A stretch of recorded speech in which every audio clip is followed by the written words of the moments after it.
அவங்களுடைய வழிகாட்டுதல் படி எந்த பக்கமாக செல்லணும் அப்படின்னு அவங்க சொல்றாங்களோ அந்த பக்கத்திற்கு செல்லுமாறு உங்கள் அனைவரையும்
திருச்செந்தூர் கோயில் குடமுழுக்கு கோலாகலமாக நடைபெற்றிருக்கிறது. ராஜ கோபுரங்களில் இருக்கக்கூடிய 9 கலசங்களிலும் புனித நீர் நன்னீராட்டு விழா நடைபெற்றிருக்கிறது. வேத மந்திரங்கள் முழங்க ஓதுவார்கள் தமிழில் மந்திரங்களை ஓத விண்ணதிர தமிழ் முழக்கம் ஒலிக்க தற்போது கோலாகலமாக நடைபெற்றிருக்கக்கூடிய இந்த குடமுழுக்கு விழாவில் லட்சக்கணக்கான பக்தர்கள் பங்கேற்றிருக்கிறார்கள்.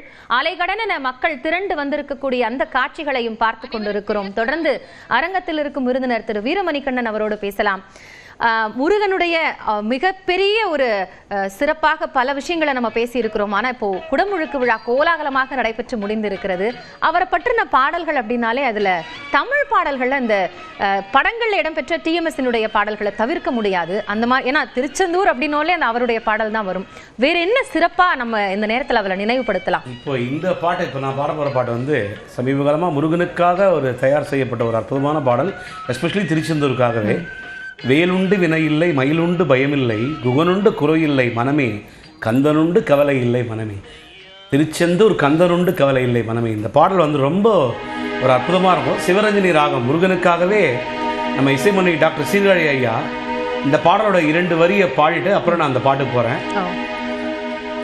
நீ எல்லால் தெய்வமில்லை எனது நெஞ்சே நீ வாழும் எல்லை முருகா,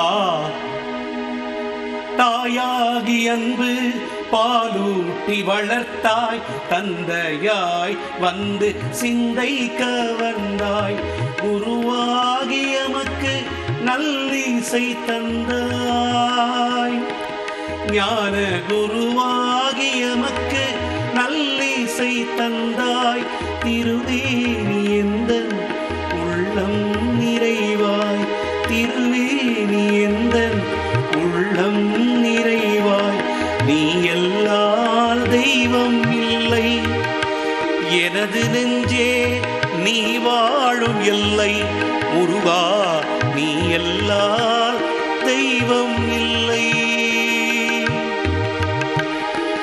முருகா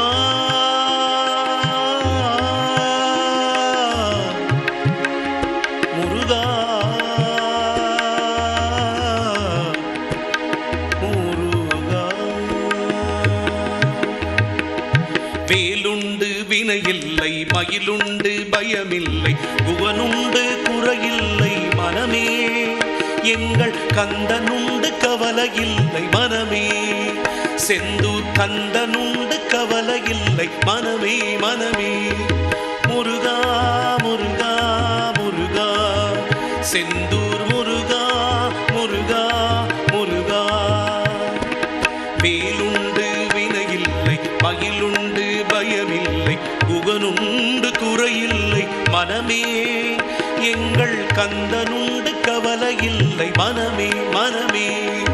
அப்பனே ஷண்முகா ஆடிவா ஷண்முகா, செந்தூரின் வேலவா காக்கவா ஷண்முகா. அப்பனே ஷண்முகா ஆடிவா ஷண்முகா, அப்பனே ஷண்முகா செந்திலாண்டவா. நீலகண்ட நெற்றி கண்ணில் நெருப்பு வடிவாக தோன்றி நிருதர் குலத்தை அழித்த நிர்மலன் முருகன், நிருதர் குலத்தை அழித்த நிர்மலன். விழிகளொரு 12 உடையவனே என்று சொல்லி விழிகளிலே நீர் பெருக்கி நின்றே முருகா, விழிகளிலே நீர் பெருக்கி நின்றே.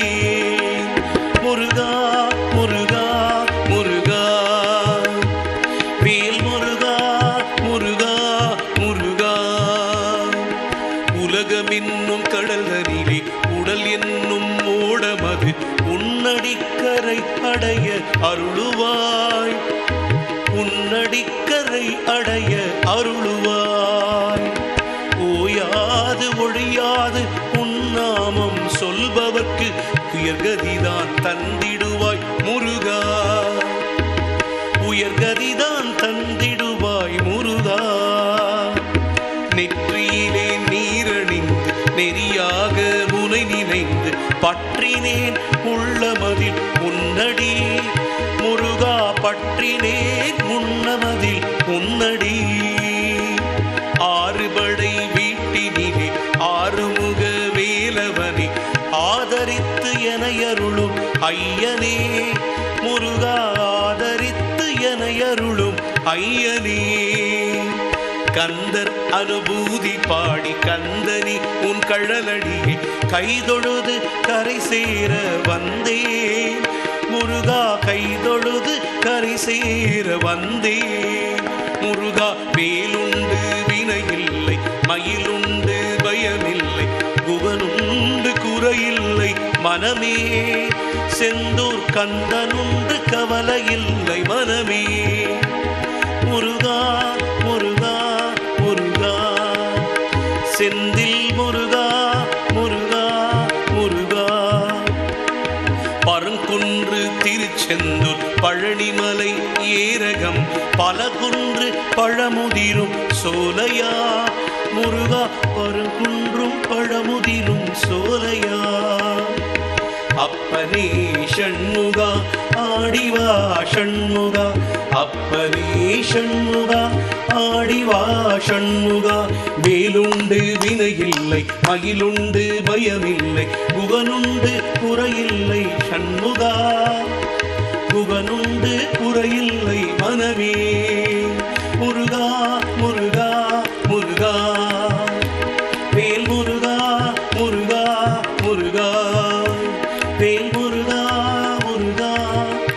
செந்திலாண்டவா முருகா, கும்பாபிஷேகம் கண்ட திருச்சீரலைவாய் முருகா முருகா முருகா.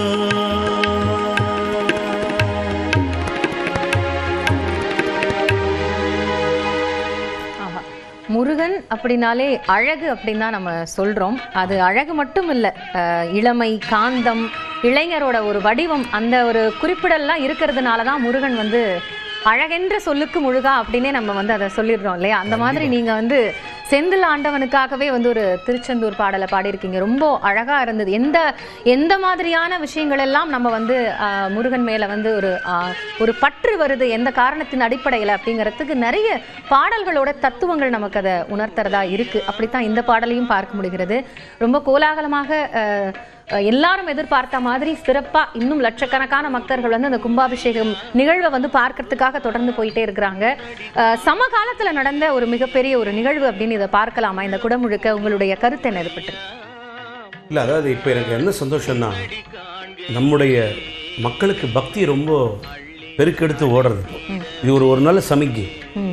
ஏன்னா இப்பேற்பட்ட ஒரு கும்பாபிஷேகம் நம்முடைய தமிழக அறநிலைத்துறை ரொம்ப பிரம்மாண்டமாக கிட்டத்தட்ட 5000 சொன்ன மாதிரி 2500 கோயில்களுக்கு குடமுழுக்கு நடத்தி இப்பேற்பட்ட பக்தியை வளர்க்கும் பொழுது ஒன்றே ஒன்று வச்சுக்கோங்க, பக்தி வளர வளர வன்முறை குறையும்.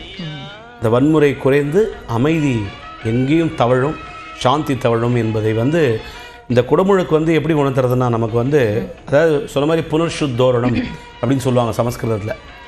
தமிழில் வந்து 12 ஆண்டுக்கு ஒரு முறை இந்த நடக்கும் இந்த கும்பாபிஷேகம் வந்து அந்த ரீசார்ஜ் சொல்லுவாங்க தெரியுமா, எனர்ஜி ஆஃப் அதாவது எனர்ஜி ஆஃப் கல்டிவேஷன் சொல்லுவாங்க ஆங்கிலத்தில். எனர்ஜி வந்து உங்களுக்கு அப்படியே ஏறிண்டே இருக்கும். அப்படியே அந்த மாதிரி இந்த மாதிரி நிகழ்வுகள் நடக்கும் பொழுது புவியியல் சார்பாகவும் நம்மளுடைய இந்த பூமி வந்து எப்படின்னா குளிருமா. கும்பாபிஷேகம் பண்ணோம்னா இறைவனுக்கு வந்து அவ்வளோ ஹாப்பியாக அப்பா ரைட்டு ரீசார்ஜ் பண்ணி விட்ருக்காங்க. இனிமேல் மக்களுக்கு என்ன குறையோ, அவங்களுக்கு தேவையான மழையோ அவங்களுக்கு தேவையான இதுவோ எல்லாத்தையும் நம்ம வந்து இயற்கையை வந்து அந்த அழகு பராமரிக்கிறதுக்கு கடவுளும் ரெடியாக வரோம். அதுதான் அந்த கும்பாபிஷேகத்தோட ஒரு மெயின் தத்துவமே. இயற்கை வந்து சந்தோஷப்பட்டு பஞ்சபூதங்கள் சொல்கிறோம் பார்த்தீங்கன்னா, நிலம், நீர், காற்று, ஆகாயம், நெருப்பு, இந்த பஞ்சபூதங்களும் மனமகிழ்ந்து இந்த உலகத்தை வந்து ஒரு சீதோஷ நிலையில் ஒரு தன்மையாக இந்த உலகம் இயங்கும் அப்படி என்பதற்கு இந்த மாதிரி நடக்கும் குடமுழுக்குகள் ரொம்ப ரொம்ப முக்கியம். நிச்சயமா. இப்போ குடமுழுக்கு நடைபெற்றிருக்கு. நிறைய பேர் வந்து இன்னைக்கு சாயந்தரத்துக்கு அப்புறம் தான் வந்து கோவிலில் வந்து சுவாமியை பார்க்கறதுக்கே வந்து அனுமதிப்படுவாங்க. இப்போ இந்த நேரத்தில் நம்ம ஏற்கனவே வந்து ஆரம்பிக்கும் போது பேசணும், இந்த கோவிலோட வழிபாடு முறைகள், அதாவது அந்த சண்முகையா குறிப்பிடும்பொழுது 4 வகைகளான வழிபாட்டு முறை அங்கே இருக்குன்னு சொல்லி சொன்னாங்க. ஆனால் ஒரு கோவிலுக்கு போகும்போது சில முறைகளில் கடைபிடித்து வழிபடணும் அப்படின்னு வச்சிருக்கிறாங்க ஐதீகப்படி. அப்போ திருச்செந்தூர் கோவிலுக்குடைய அந்த சிறப்புகள் என்ன? ஏன்னா நிறைய பேர் வந்து முதல்ல வந்து கடல்ல குளிக்கணும், அப்புறம் நாழி கிணறுன்றாங்க. சில பேர் நாழி கிணறு குளித்த பிறகுதான் கடலுக்கு போகணும்ன்றாங்க.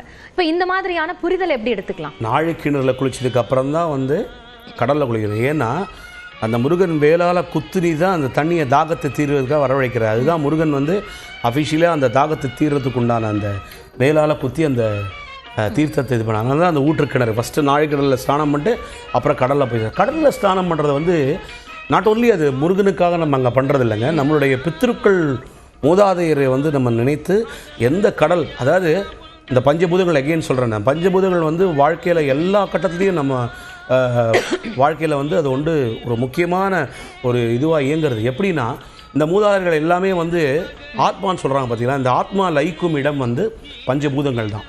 அதில் கடல் மூலமாக வந்து நம்ம கடலில் இருந்து ஸ்நானம் பண்ணி அவங்கள நினைத்து நம்ம ஸ்நானம் பண்ணி இந்த மாதிரி இடத்துக்கு வந்திருக்கேன், நான் பாவங்கள் எது பண்ணியிருந்தாலும் அதை நீ வந்து மன்னிச்சுக்கோ, உனக்கு நான் வந்து எதுவும் செய்யலைனா கூட இந்த கடல்லேருந்து நான் உன்னை தியானிக்கிறேன், நீ பண்ணிக்கோ அப்படின்னு சொல்லி தான் நம்ம மூதாதையர்களை வேண்டி கடலில் ஸ்நானம் பண்ணுறோம். அப்போ முருகப்பெருமான் நினச்சி பண்ணும்பொழுது திருச்செந்தூரில் வந்து நம்ம நாழிக்கிணறு தீர்த்தத்தில் முதல்ல ஸ்நானம் பண்ணிவிட்டு அதுக்கப்புறம் கடலில் ஸ்நானம் பண்ணிட்டு முருகனை வந்து சட்டை இல்லாமல் இங்கே இந்த ஒரு முருகன் கோயில் தான் நம்ம வந்து எப்படி கேரள தேசத்தில் வந்து சட்டை இல்லாமல் நம்ம எல்லா கோயிலுக்கும் செல்கிறோமோ அந்த மாதிரி சட்டை இல்லாமல் நம்ம இந்த ஆலயத்துக்கு செல்லுறோம். மூலவரை வழிபடுறது என்ன காரணம்னா, முருகப்பெருமான் வந்து இங்கே தவக்கோலத்தில் இருக்கார். மூலவர் இந்த தவக்கோலத்தில் இருக்கும்போது சிவனை நோக்கி பூஜை பண்ணும்போது கூடுமான வரை நம்மளுடைய தேகமும் நம்மளுடைய மனமும், அதாவது அகம் மனம் ஸ்ருத்தி அப்படின்னு சொல்கிறோம். அந்த மாதிரி இறைவனை முருகப்பெருமானை வந்து அந்த பக்தியோடு நாம் தொடர்ந்து வந்து, இறைவா என் தேகமும் என் மனதும் இன்று சுத்தமாக்கப்பட்டு உன் முன்னால் நிற்கிறேன், நீ என்னை ஆட்கொள்ள வேண்டும் முருகா அப்படின்ற ஒரு தத்துவத்தை உணர்த்தும் வகையில் தான் இந்த கோயிலுக்கு கொண்டு ஏகப்பட்ட நான் சொல்லிக்கிற மாதிரி குமார தந்திர பூஜை மற்றும் சிவாகம முறைகள்.